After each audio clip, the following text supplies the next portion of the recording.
Hello, this is Janisha from Healing Mind. What do you see in this picture? Yes, it's a dam. What does a dam do?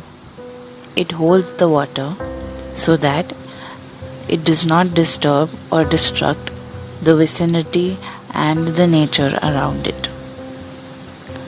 So, whenever in life you feel stopped by or stuck, or you may not be able to move forward, or you may feel that you were just there, or you may feel that there is a pause in your life, you may feel that I am not able to move ahead, and you may feel that you are just at one place in spite of doing a lot of things.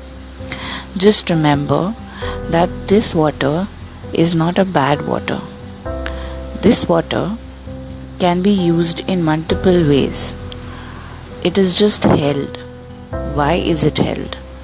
It is held so that it can be made to flow in a proper way, so that it does not destroy or cause destruction or cause harm to anybody around it, be it people, be it nature, or be it maybe just the flow affecting the other areas, because it is a very high fall and it may not fall systematically or fall as channelized by these dams.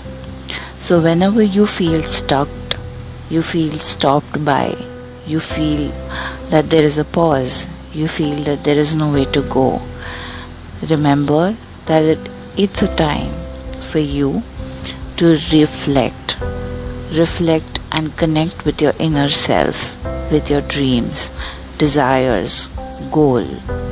Just calm down and reflect upon yourself. See what you can do to make yourself a better person.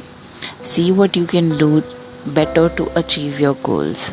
See how can you find a way to go ahead. And calm down. Invest time in yourself. Improve your skills. Improve yourself. Improve your attitude. Redefine or maybe make your goals much more finer. And then you will find a channel, a proper way to flow, just like the water in the dam flows down. And you will flow free just like the water does. But you will have a proper channel so that it does not cause harm to yourself, your inner peace, and the people around you. So just remember the dam when you feel stuck. It's okay to pause, but it's not okay to stop. And when you're calm, you can come up with solutions. Stay positive. Thank you so much.